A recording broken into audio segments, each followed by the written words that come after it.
o buenas noches, dependiendo del momento en que estén mirando este pequeño video que les tengo preparado para este encuentro. Muy bien. La idea es hablar un poco sobre las teorías y corrientes pedagógicas, ¿sí? Que de algún modo nosotros hemos incursionado en algunas teorías o en algunas corrientes pedagógicas que muy bien lo manejamos en nuestro quehacer de enseñanza-aprendizaje. Muy bien. Para comenzar, les leo una frase para que ustedes den su respectivo comentario con respecto al mismo en el panel donde está ubicado este video. Allí abajo aparece comentario, ustedes pueden colocar allí la participación de ustedes. Muy bien. ¿Qué dice John Hall con esto del fracaso de la escuela? Él dice: no sé cómo hemos llegado a concebir la disparatada idea de que una clase aprenderá mejor si todo el mundo aprende lo mismo al mismo tiempo, como si una clase fuera una fábrica. Muy bien, entonces esa reflexión la pueden hacer ustedes en el panel, en la parte del comentario. Muy bien, y con eso, bueno, vamos a dar inicio a alguna de las teorías de aprendizaje que nosotros a veces manejamos. Sería una teoría de aprendizaje, ¿ok? Teorías de aprendizaje. Primero es importante saber qué es una teoría, ¿ok? La teoría básicamente es una representación mental, ¿bien? Que eso es a través de qué? A través del razonamiento, ¿ok? A través del razonamiento, de la experiencia que nosotros hemos tenido específicamente en el campo educativo y que de alguna manera sirve para comprender y transformar ese proceso educativo. ¿Ok? Ahora, si le agregamos a esa teoría, esa representación mental que nosotros hacemos, esa palabra de aprendizaje ya lo estamos inculcando, ya lo estamos razonando desde el contexto del estudiante como tal, ¿sí? Entonces, ¿qué sería teorías de aprendizaje? Vegar, Flores y Hurtado 2019 nos dice: son una construcción que explica y profetiza el cómo aprende el ser humano basándose en la concepción de diversos teóricos, ¿sí? Construcción. Conjunto de saberes, ideas y proposiciones que describen, explican y hasta pueden predecir cómo aprende el ser humano. Interesante, ¿verdad? Estas teorías básicamente nos ayudarán, ¿ok? O ayudarán en este caso al docente que vaya a utilizar esa teoría en ese proceso educativo, ¿no? De alguna manera entender, ¿ok? O regular ese proceso, ¿ok? Ese proceso. ¿Para qué? Para facilitar de alguna manera el aprendizaje hacia nuestros estudiantes. Muy bien. Entonces, en ese sentido, existen hoy en día varios tipos de teorías desde el contexto educativo. Por nombrar algunos, nosotros manejamos de alguna manera la teoría constructivista, la teoría conductista, la teoría cognitivista, etc.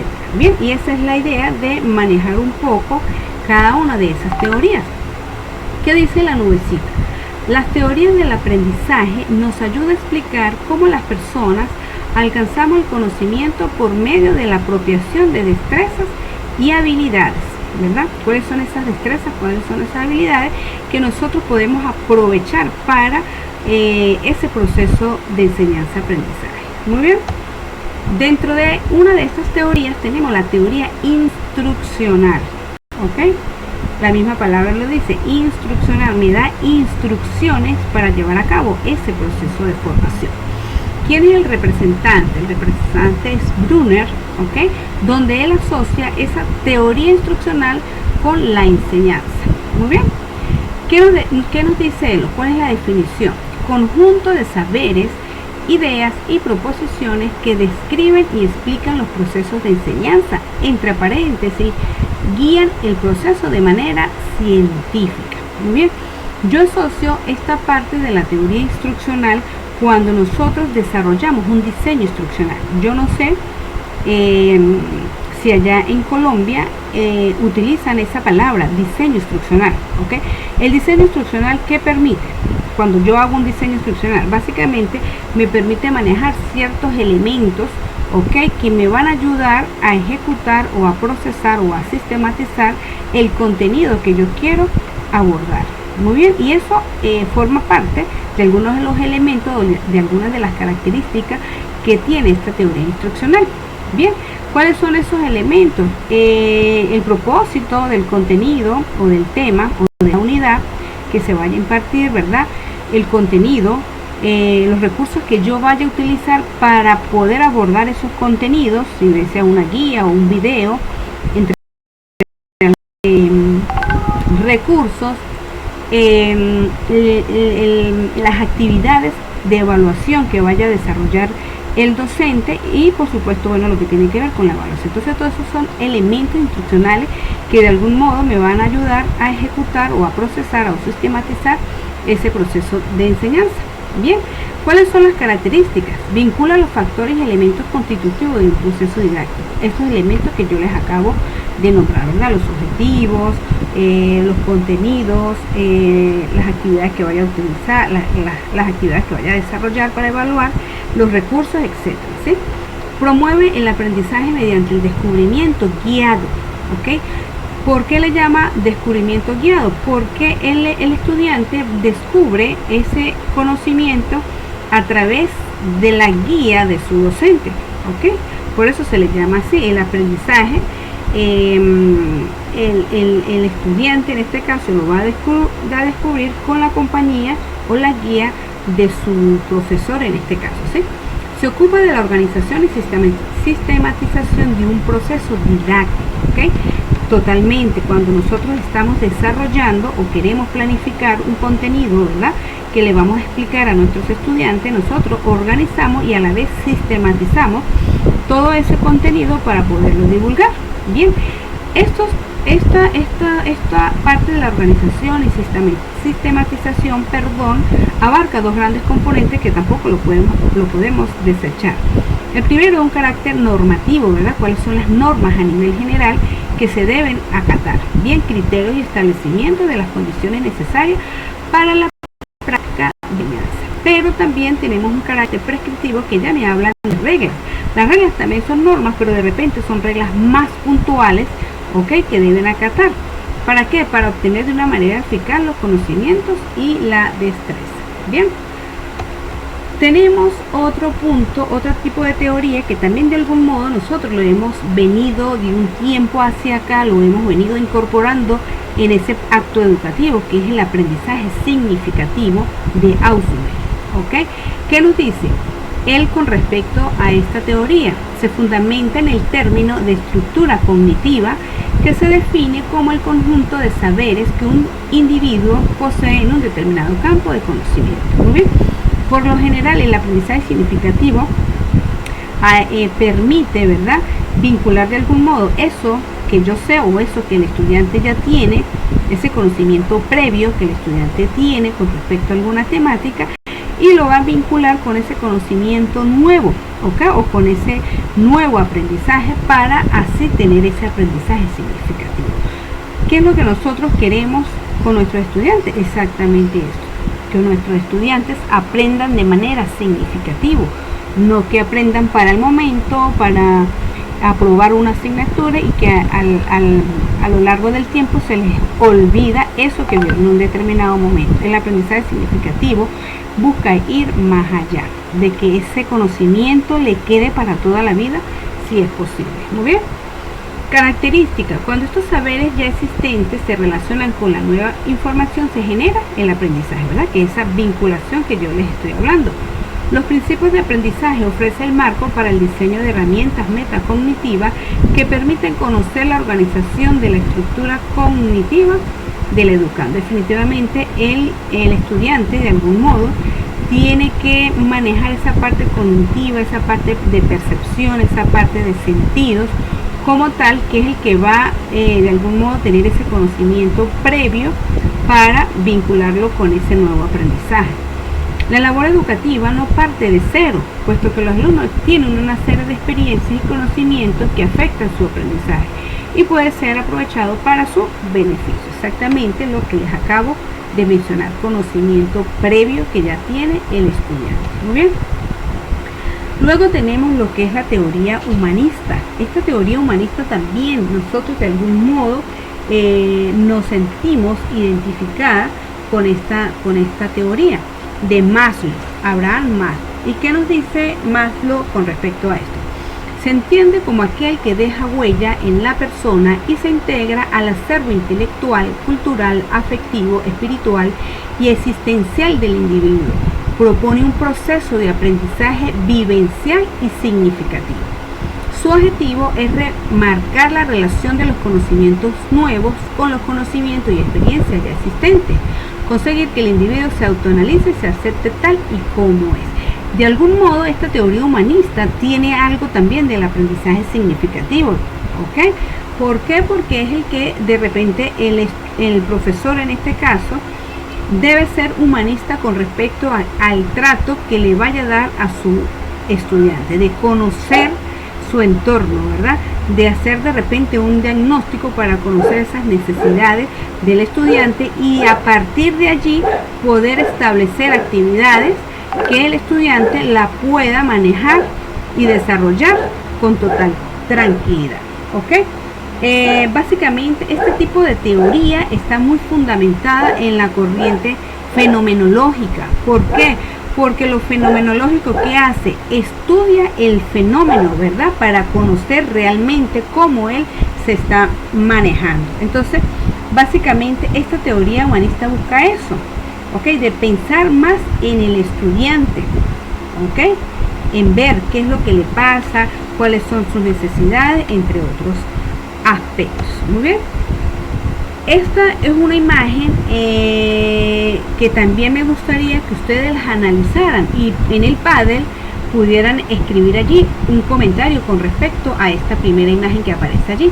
Dice, si lo piensa bien Rogelio, al final somos todos humanistas. Lo que varía es a quienes consideramos humanos. ¿Okay? Una gran reflexión. Y Carl Rogers nos dice, la curiosa paradoja es que cuando me acepto exactamente como soy, entonces puedo cambiar. Y es exactamente eso lo que busca esta teoría humanista. Vamos a conocer a nuestro estudiante, vamos a aceptarlo, ¿verdad? Ayudarlo, a comprenderlo, ¿ok? Y ser un poco más ese docente humanista que intente comprender a sus estudiantes, poniéndose en lugar de ellos y en función a eso, desarrollar esas actividades, ¿ok? Esas actividades de acuerdo al contexto en la que ellos se desenvuelven, porque nosotros tenemos que visualizar a este ser humano como un ser con potencialidades, ¿ok? No hay que discriminarlo, sino todo lo contrario, ayudarlo y creer y apoyar esas potencialidades que cada estudiante tiene. Muy bien. Luego tenemos lo que es la teoría psicogenética, que ya habla un poco más de los niños, el desarrollo que tiene el ser humano desde que nace hasta que llega a su parte adulta. Entonces, el representante de esta teoría es Jean Piaget, ¿verdad? ¿Qué nos dice? Es una teoría en la cual se establecen las relaciones existentes entre la mente, la psique humana y el origen, la génesis de los procesos evolutivos que se desarrollan en el individuo. ¿Okay? Esa relación que va a tener el ser humano, ¿okay? Desde su nacimiento hasta la edad adulta. Su objetivo es el conocimiento humano y sus leyes y el pensamiento en relación con la niñez. ¿Cuáles son las características? Mediante los procesos de asimilación y acomodación se construyen nuevos conocimientos a partir de las experiencias, ¿verdad? ¿Qué pasa con esta parte del primer proceso? El primer proceso, la asimilación, se manifiesta cuando las experiencias de los individuos se alinean con su representación interna del mundo, ¿verdad? Ese aprendizaje que yo llevo por allí interno. La acomodación remarca la representación mental del mundo para que sea posible adaptar o incluir nuevas experiencias. Esa relación que va a tener el niño o el individuo con el exterior me va a ayudar a tener nuevos conocimientos, a obtener nuevos aprendizajes, ¿verdad? Esta consecución permite respaldar uno de los puntos más representativos de la psicogenética, Y dice, para esta teoría, los niños construyen activamente su propio mundo al interactuar con el del exterior. Ese contacto que va a tener el niño con lo que él internamente sabe y va a aprender con el contacto que tenga del mundo exterior. Aquí es importante analizar las etapas, los periodos de las diferentes etapas que pasa el niño o el ser humano desde que nace. Entonces, Piaget nos hablan de 4 etapas muy fundamentales. La primera, que tiene que ver con el periodo motor sensorial, que es la parte de la sensibilidad visual, ¿verdad? Y la auditiva, que dice que es el control motor y aprendizaje acerca de los objetos físicos, ¿ok? Que va entre la edad comprendida entre 0 a 2 años. Muy bien, de 0 a 2 años. El ejemplo que yo les puedo colocar acá es cuando ustedes tienen un bebé, ¿verdad? Y ustedes esconden un objeto, ese objeto el niño trata de visualizar dónde está guardando ese objeto. O cuando usted tira ese objeto de la parte alta y cae al piso, el niño inmediatamente mira hacia dónde cae ese objeto. ¿Ok? Entonces, a eso es esa primera etapa. Luego venimos con el periodo preoperacional, que están entre la edad comprendida de 2 a 7 años. ¿Ok? De aquí involucramos un poco el desarrollo de habilidades verbales, ya cuando el niño empieza a pronunciar ciertas palabras o incluso comienza a hacer dibujitos, ¿ok? Con un lapicito y empieza a como hacer una serie de grafías como tal. Bien, y por supuesto lo que es la imitación, que también forma parte de este periodo preoperacional. Luego llegamos a un poquito la edad más grandecito, que tiene que ver con la etapa concreta operacional, que es a partir de 7 a 12 años. Aquí es el inicio del asentamiento de conceptos abstractos. Bien, el niño puede tener habilidades para solventar problemas concretos, problemas sensibles, los puede resolver con facilidad. Bien, presta más atención sobre algunos acontecimientos. Cuando uno los manda a hacer algún oficio, ellos ya lo pueden entender y lo pueden hacer fácilmente. Luego viene la forma operacional, que están entre los niños comprendidos de 12 a 15 años. Desarrollo de habilidades sistemáticas y lógicas de razonamiento. Ya piensa el niño de forma independiente a la realidad en forma más concreta. Ya puede resolver problemas un poco más complejos, bien, con mayor facilidad. Entonces, esta teoría de Piaget es muy interesante porque de algún modo nosotros hemos pasado por cada una de estas etapas. Luego tenemos también lo que es la teoría sociocultural. Sociocultural involucra dos términos por allí. Este es el representante de Vygotsky. Nos dice que es una teoría según la cual el aprendizaje y la adquisición de conocimientos resulta de la interacción social, esa comunicación, esa interacción, ese feedback que va a tener el niño con la sociedad. El objetivo es poner las bases de cómo el aprendizaje se construye paulatinamente durante los primeros años y con ayuda del contexto social de los más pequeños. Bien, ¿qué son las características? Vygotsky afirma que el desarrollo del ser humano está íntimamente ligado a su interacción con el contexto sociohistórico cultural. Bien, comprende al individuo y el proceso de aprendizaje desde una perspectiva evolutiva, esa interacción que va a tener el niño desde que nace hasta la edad adulta. Comprende que los patrones de pensamiento responden a una construcción social y no a una condición innata del sujeto, ¿ok? Del sujeto. Reconoce que existen habilidades mentales innatas como la percepción, la atención y la memoria, pero su desarrollo se posibilita en la interacción social. Es decir, esta teoría básicamente nos dice si aprende mejor con otros, con la ayuda de otros, ¿ok? Eso es lo que él dice. Es importante tener esa relación o esa interacción con los demás individuos, ¿ok? Entonces se enfoca en la interacción social y cultural como los principales determinantes del desarrollo cognitivo, ¿ok? Esa relación es la que va a ayudar a desarrollarme cognitivamente. En esta imagen coloco o hago énfasis más que todo al concepto de la zona de desarrollo próximo, porque de algún modo también nosotros lo desarrollamos, sobre todo cuando utilizamos, por ejemplo, un aula virtual. Es importante que tengamos esa interacción, ¿ok? Y Vygotsky habla de eso, bueno, hasta qué punto yo puedo hacer las cosas solo y hasta qué punto yo necesito de la ayuda del otro. Entonces esta zona verdecita que está acá es lo que él la llama zona de desarrollo próximo. ¿Por qué? Porque hay cosas que yo lo puedo hacer solo, pero hay cosas que puedo hacerlo, ¿verdad? Pero con la ayuda de alguien. Y esta ayuda es la que él necesita, la del tutor, la de la persona que la guía, o el docente, si lo queremos llamar docentes como tal. ¿Qué nos dice Vygotsky? La verdadera dirección del desarrollo del pensamiento no es de lo individual a lo social, sino de lo social a lo individual.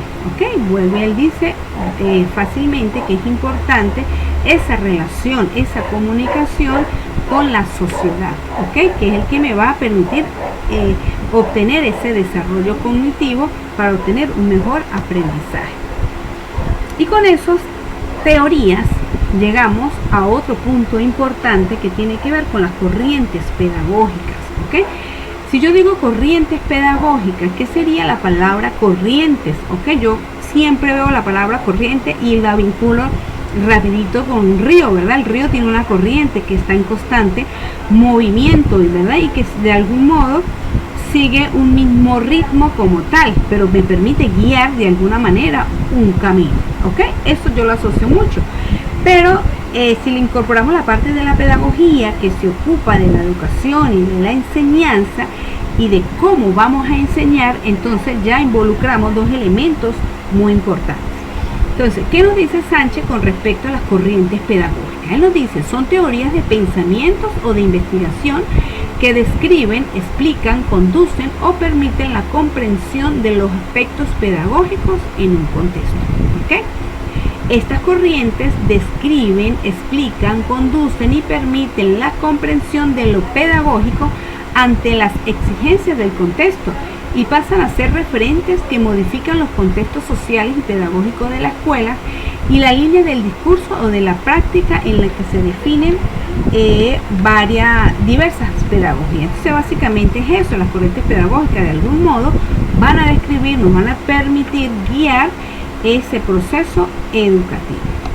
Dentro de esas corrientes pedagógicas tenemos la escuela nueva o activa, que tengo entendido que en Colombia la están utilizando o la utilizaron en un momento determinado porque tuve la oportunidad de verlo en una tesis doctoral donde ellos colocan como política, como una de las políticas públicas que maneja el gobierno, el uso o la incorporación de la escuela activa en las instituciones educativas. Entonces, creo que por allí de algún modo también nosotros manejamos esta parte porque nos gusta que exista esa participación por parte del estudiante, ¿ok? Que el estudiante sea más activo y no sea tan pasivo como muchas veces lo percibimos en el aula de clase. La escuela nueva inició a finales del siglo XIX. Su finalidad era cambiar el método tradicional de enseñanza por otro que permitiera una mayor participación de los educandos en el proceso de enseñanza y aprendizaje, ¿verdad? Más estudiantes más activos. La base del proceso educativo son los alumnos, ¿ok? Él es el protagonista,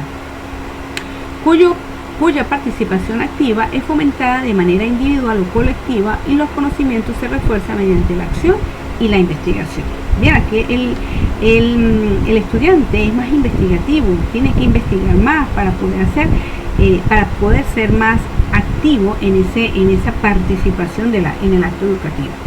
Respecto al modo pasivo, en donde el maestro tiene toda la responsabilidad de cumplir con los objetivos de enseñanza, este es sustituido por un sistema donde el maestro participa como orientador, facilitador y conductor del proceso de enseñanza-aprendizaje. Ya el docente no es el que sabe todo, él está allí pendiente, ¿verdad? Guiando de alguna manera ese proceso de formación. En realidad el principio de la escuela nueva tiene una base fácilmente observable. Lo aprendido a través de la vida cotidiana despierta mayor interés que las enseñanzas que puede obtenerse de los libros. Sin embargo, no podemos desechar de un lado los libros, ahí lo tenemos, ¿ok? Porque eso de algún modo nos ayuda. Coloca al alumno en el centro del proceso de enseñanza y aprendizaje, acción denominada paidocentrismo, para dejar atrás el magistrocentrismo. O sea, ya no se dan esas clases magistrales que el estudiante, que el docente daba y que el profesor, el estudiante era simplemente un receptor, que de algún modo hasta uno peca en eso, en dar estos tremendos discursos, pero no dejar interactuar a los estudiantes, hay que romper un poco esa cadena. A veces yo soy una que a veces me encadeno y hablo y presento diapositivas, y a veces no dejo interactuar o interactúan un poco los estudiantes. La escuela nueva, los alumnos aprenden a través de la búsqueda y selección de información, contrario a lo que ocurre en la enseñanza tradicional, donde el maestro organiza la forma en que se transmitirá el conocimiento. Luego tenemos otro tipo de corriente, que es la pedagogía de la liberación o crítica. Freire es su precursor, y él dice: la educación liberadora es un proceso de concientización de la condición social del individuo, que la adquiere mediante el análisis crítico y reflexivo del mundo que lo rodea.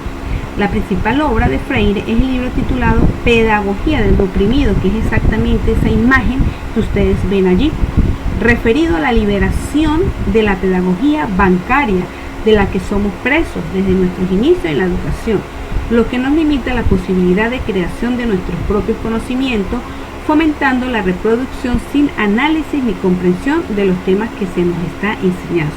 Y a veces es así, a nosotros nos meten tanta información en el cerebro y full, que a veces lo saturan, que eso nos da chance de analizar o de criticar o de reflexionar sobre esa información. Entonces, ¿qué nos dice Freire? Vamos a darle más libertad a nuestros estudiantes, vamos a hacer que ellos sean más creativos al momento de aprender algún contenido. Entonces hay que darle esa libertad, a que sean más críticos, a que sean más reflexivos sobre la información que se le está aportando, y no saturarlo tanto.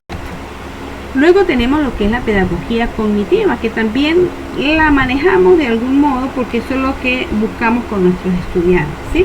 Ausubel y Brunner son los precursores, se basa en el pensamiento, explora la capacidad de las mentes humanas para modificar y controlar la forma en que los estímulos afectan nuestras conductas. Establecen habilidades para orientar los procesos mentales de información, representación y acción.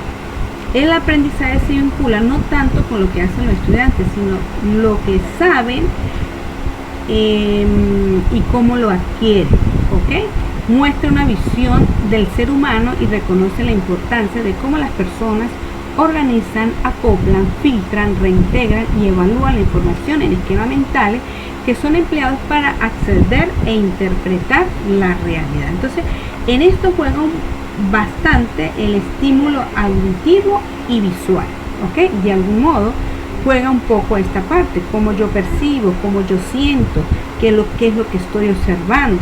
Y todo eso me va a ayudar de alguna manera a reflexionar sobre esa información que estoy adquiriendo en determinado momento. Entonces aquí se potencializa también ciertas habilidades del estudiante en el desarrollo, incluso desde su autonomía, ¿verdad? Cómo yo aprendo, qué es lo que yo observo y cómo yo voy a adquirir ese conocimiento. Entonces, la pedagogía cognitiva busca impactar el desarrollo del proceso del pensamiento a partir de las estrategias basadas en esa metacognitiva, metacomprensión, que es la capacidad para autorregular de alguna manera nuestra comprensión, cómo yo comprendo eso que estoy observando, el saber qué pasa allí en ese cerebro, en esa caja negra, como muchos lo dicen, entonces eso me permite entender o cómo el estudiante va a obtener ese aprendizaje.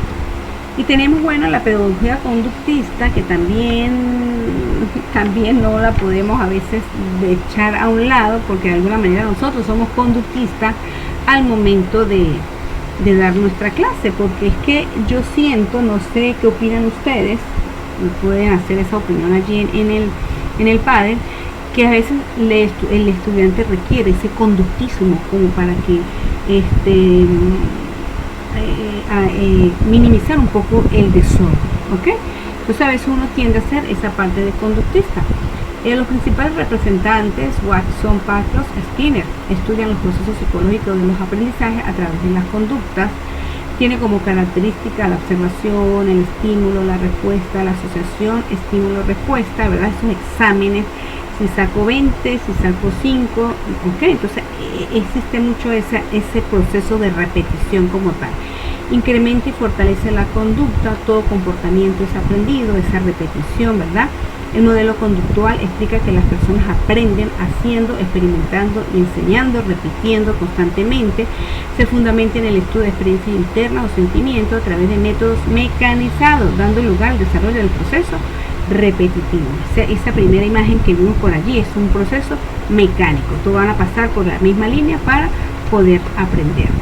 Y finalmente, bueno, tenemos lo que es la pedagogía constructivista, que es lo que también nosotros manejamos, esa construcción para lograr ese aprendizaje significativo. ¿Quién es el precursor?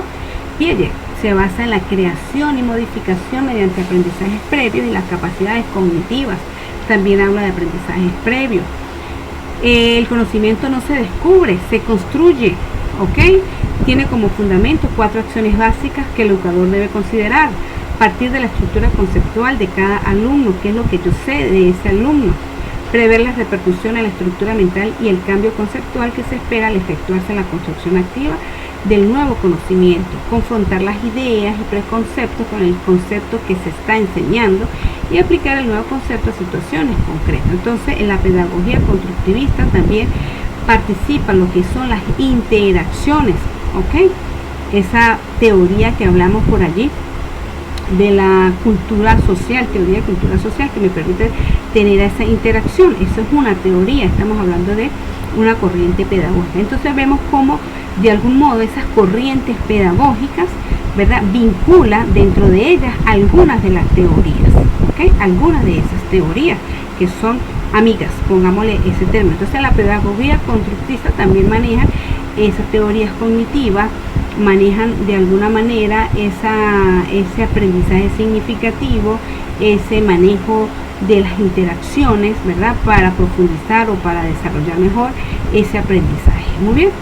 Y bueno, y aquí hay unas plantillas que ustedes las pueden visualizar en el video, que me resumen de algún modo algunas de esas corrientes pedagógicas en cuanto a los orígenes, a las ideas principales o cómo se relaciona con los estilos de aprendizaje, que es esta última columna que aparece en esta lámina. Entonces es interesante de repente si ustedes como cultura general la pueden chequear para tener un conocimiento sobre estas corrientes con respecto al estilo de aprendizaje. ¿Sí? Aquí tenemos la cognitiva, la constructivista, y bueno, y aquí hay una reflexión que me gustaría también escucharlos, esas opiniones en los comentarios del padre.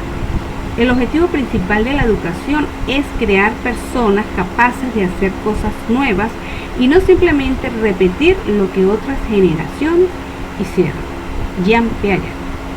Una gran reflexión. Vamos a cambiar ese proceso, esos modelos de enseñanza para mejorar, ¿ok? Para optimizar esos procesos.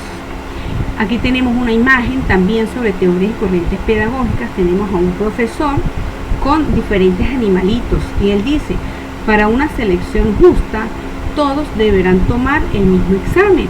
Por favor, trepen y se hagan. Entonces eso es una reflexión también allí que tenemos que tomar en cuenta al momento de hacer una evaluación. Tenemos que estudiar los estudiantes si todos tienen las mismas oportunidades para desarrollar esa evaluación o esa actividad. Entonces eso es un ejemplo. Mire, ¿quién es el más fácil o quién de repente podrá con mayor facilidad trepar el árbol? Es el que va a ganar. Entonces eso también es una reflexión. Hay que estudiar las características porque cada estudiante son diferentes, tienen formas de aprender diferentes y asimilar conocimientos diferentes. Muy bien, entonces bueno, con esto terminamos esta pequeña videoclase. En el Padel están las instrucciones de la actividad que vamos a desarrollar en el mismo, ¿ok? Tenemos 2 semanas para que ustedes puedan ver el video y hacer la actividad con mayor tranquilidad. Bien, aquí está la actividad número 4, que es la que ustedes van a analizar lo más relevante de la teoría. Cada grupo tiene asignada su teoría, ¿ok?, que van a desarrollar. Van a preparar una actividad práctica, ¿ok?, de cómo, dónde o de qué manera pueden contextualizar esta teoría, la teoría que les toca a ustedes al entorno educativo. Hacen una pequeña actividad entre ustedes mismos y la van a publicar en el Padel del aula virtual.